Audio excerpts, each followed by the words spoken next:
Hey there YouTube, hope you're doing alright. I'm doing a kit review tonight on the Smok RPM 80 kit. So I'm going to do a nice review, get down to it.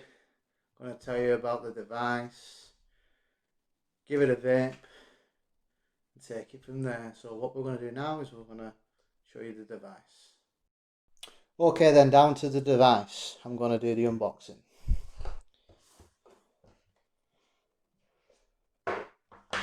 Let's see what we've got inside.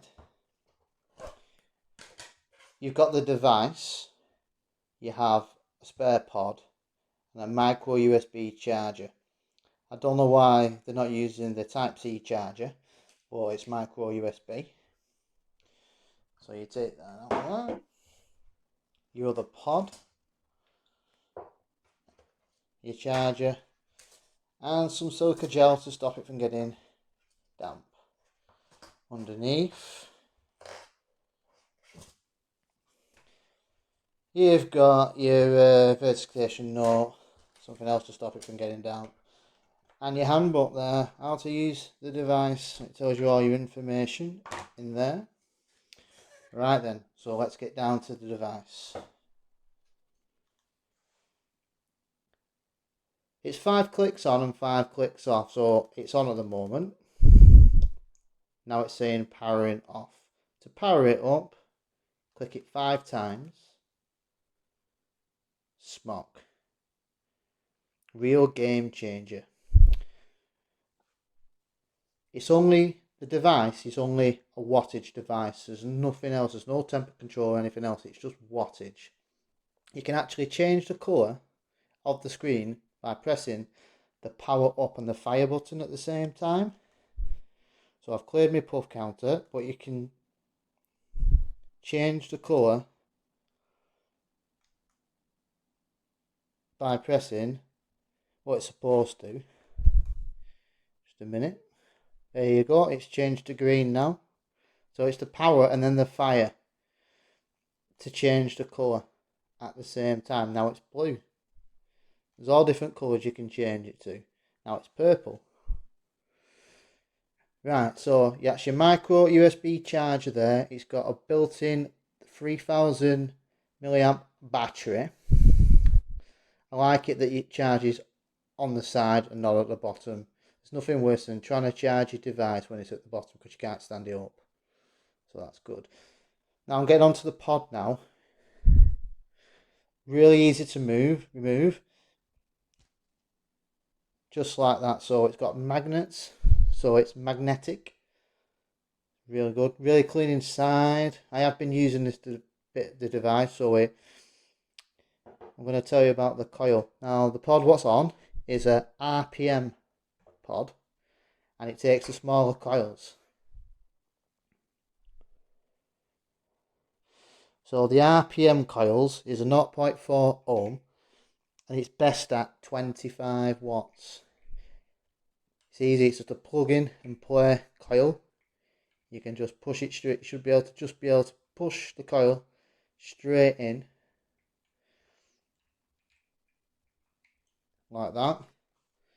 And away you go.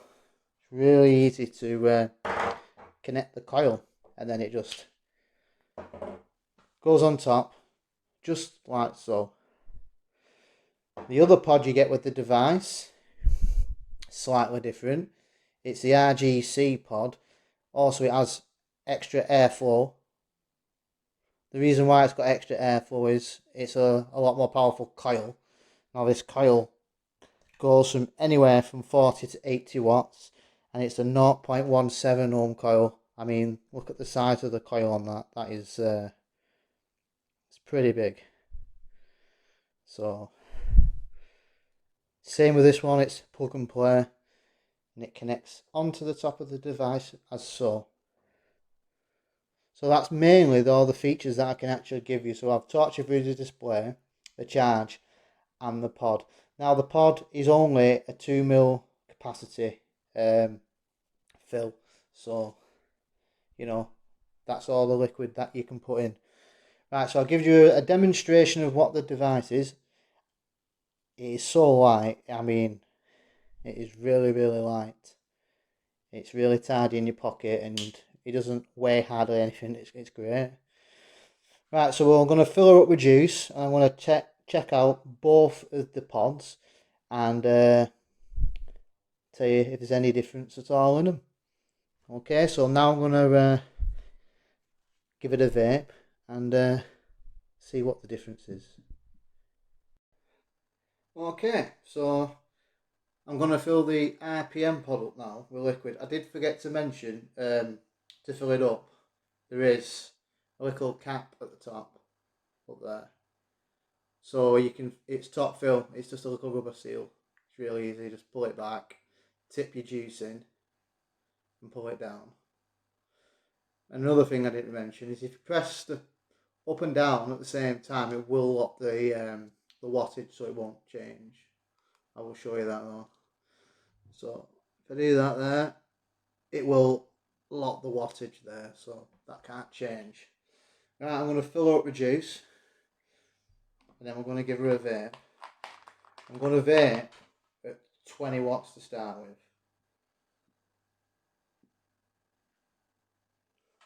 with. Right. One cherry watermelon I'm vaping. So 19 watts I'm going to give it a vape at.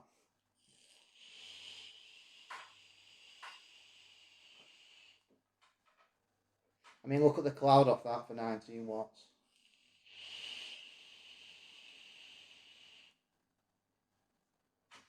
Really good. The flavour is really, really good as well. 19 watts. I mean, other devices I can vape at 40, 50 watts and not put a cloud out of that, and that's at 19 watts.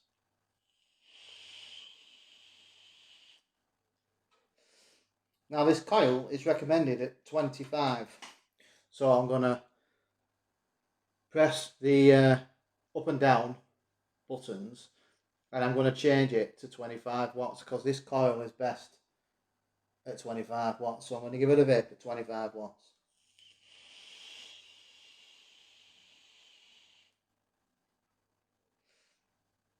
$25 that.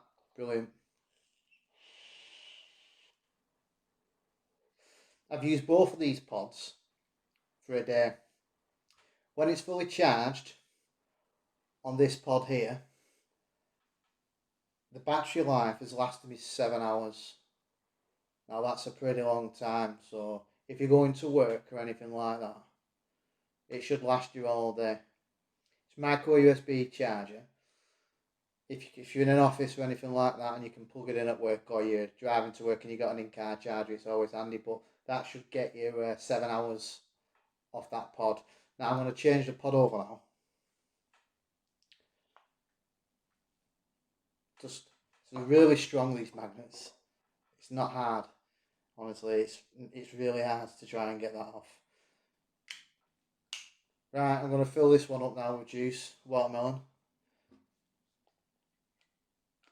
Easy, straight in the top. Now this one says best at, well, anywhere between 40 and 80. So I'm going to give it a go at 40, I'll give it a go at 60, and I'll give it a go at 80. It's 40 watts.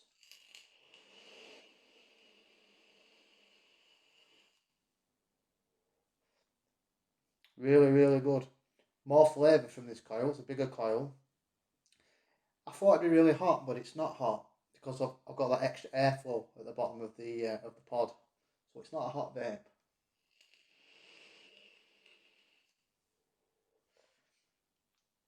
I'm going to knock it up to 60 now. 60 watts then. Give it a vape.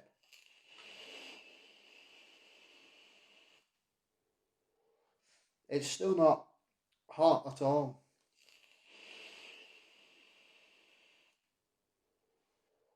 That is really good. Now I'm going to take it up to 80 now. Anywhere between 40 and 80, so I'm going to take that up to 80 watts. Give it a blast at 80 watts.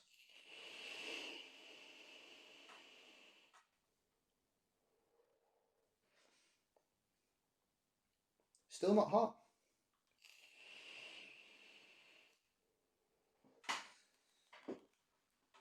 Smok. I'm pretty impressed. Such a small device can shut clouds out just like that at 80 watts with a small device like that. Right, I'm going to go through the pros and the cons. I've got 2 cons on this device. The 2 cons are, I think it should be micro USB charger and not a USB, micro USB, the other charger. I think that will be better. Obviously, they've moved on since micro USB. On Type C now, so I think that would have been better having it on the device. And the only other con is you can't really see how much liquid you're sticking into the pod. I mean, to some people, they're not going to be bothered.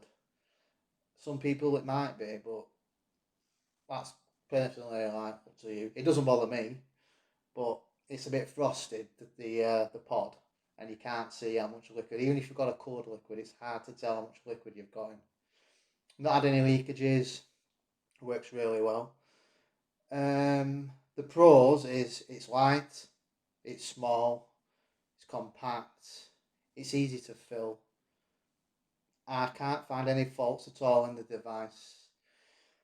If you want a basic sub-home device for work or for pleasure, it's definitely worth getting for the price. I know that Vape Nation in Hindley, Lancashire, are selling them at $33.99.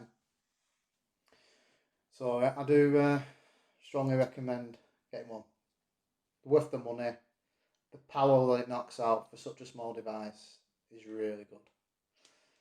They do a pro version of it as well, which takes an 18650 battery, and I think that's the only difference between the both. But this is the 3000 milliamp, or mAh as people call it. So anyway, that's my review on the Smok RPM 80.